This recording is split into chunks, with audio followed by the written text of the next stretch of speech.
찬미예수님 주경야독입니다.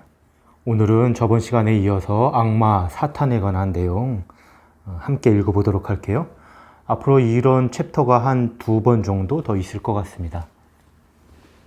713 10월 11일 오늘 저녁에 내가 하느님의 위대하신 자비와 이 자비가 영혼들에게 얼마나 큰 도움이 될지에 대해서 글을 쓰고 있을 때 사탄이 불같이 화를 내면서 내 방으로 쳐들어왔다. 그는 유리창문과 커튼을 붙잡고 마구 찢고 부수었다. 나는 처음에는 조금 놀랐지만 즉시 나의 작은 십자성호를 그었다. 그랬더니 마귀는 조용해지고 단번에 사라졌다.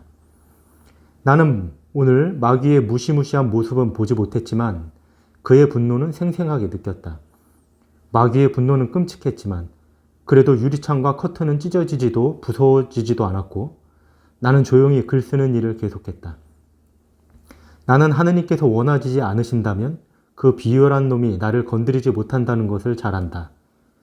그러나 그 마귀는 무슨 짓을 하려는 것인가? 마귀는 맹렬한 분노와 증오심을 가지고 나를 공개적으로 공격하기 시작하고 있다.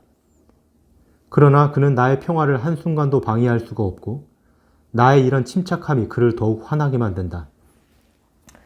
그러니까 성인들의 일화에 보면 이런 마귀들의 공격이 실제로 종종 자주 있습니다. 그리고 이 성인들이 하느님의 평화 안에서 움직이지 않으니까 그게 더 이제 마귀들을 화나게 만든다고 합니다. 오늘 나는 812번 오늘 나는 어떤 한 영혼을 위하여 암흑의 영들과 싸웠다. 사탄은 하느님의 자비를 얼마나 무섭게 증오하는가. 나는 사탄이 모든 일을 얼마나 방해하는지 알고 있다. 이렇게 썼네요.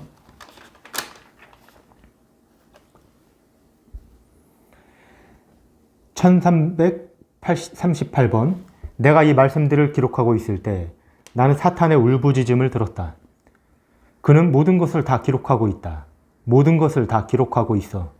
이 때문에 우리는 그렇게도 많은 것을 잃어버리고 있다. 하느님은 정의롭다. 그의 선함에 대해서 쓰지 말라. 분에 차서 울부짖으며 그는 사라졌다.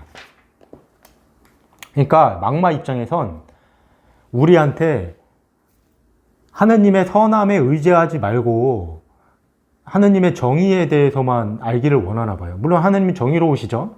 그러니까 악마가 원하는 건 하느님의 정의로만 따지면 구원받을 사람이 없겠죠. 다 벌을 받아야겠죠. 그러니까 벌받아 마땅한 인간들은 벌을 받아야 한다고 생각하는 거예요. 마귀들은. 하느님은 당신의 자비로 용서해주고 싶은 것이죠. 1937년 11월 30일 저녁에 계단을 걷고 있을 때 갑자기 하느님과 관계되는 일들에 대한 이상한 싫은 감정이 나에게 덮쳐왔다. 이게 그러니까 악마가 우리에게 접근할 때 이런 식으로 접근할 수 있다는 거예요. 갑자기 굉장히 감정적으로 싫어하는 기분이 들면서 하느님에 관계된 것이 아주 지겨워지고 지루해지고 다 집어치고 싶고 막 그런 감정이 들게 할 수 있다는 것입니다. 이것은 우리도 이런 것을 통해서 배울 점이 있는 것 같아요. 악마가 우리에게 자기의 힘을 역사할 때 악마는 자기의 향기를 가지고 있을 거 아니에요. 우리가 향기를 가지고 있듯이 마찬가지로 이런 굉장히 싫은 감정, 혐오감, 삶에 대한 어떤 지겨움 이런 것과 함께 올 수 있다는 것이죠. 그때 나는 사탄이 나에게 하는 말을 들었다. 이 사업에 대해서는 생각도 하지 마라. 하느님은 네가 말하는 것처럼 그렇게 자비로운 분은 아니다. 죄인들을 위해서 기도하지 마라.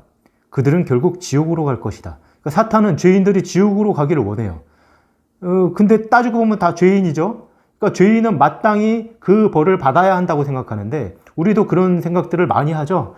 어떤 사람이 죄를 지었을 때 마땅히 그 벌을 받아야 한다. 물론 그것도 틀린 말은 아닙니다만 하느님 그렇게 따지면 이제 구원받을 사람이 없으니까 하느님 안에서 하느님은 당신의 자비로 용서해 주길 원한다는 거죠.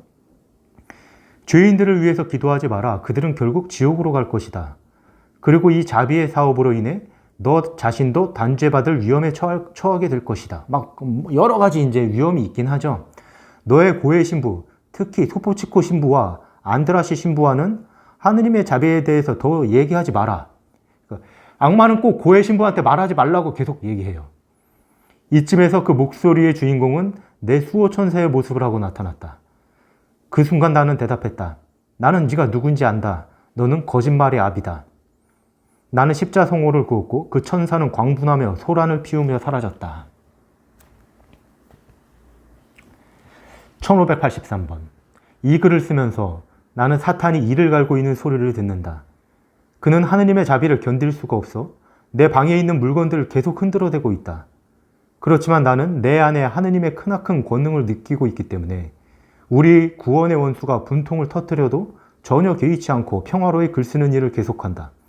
그러니까 악마가 막 그냥 방에 혼자 있는데 막 광분하고 그러면 얼마나 무섭겠어요. 근데 그 하느님의 평화 속에 전혀 요동도 하지 않습니다. 이 수녀님. 그래서 사탄이 이 사업을 하느님의 자비에 대해서 알려지는 것이 얼마나 싫어하는 것인지 알게 되니까 더 해야겠다는 생각이 드네요.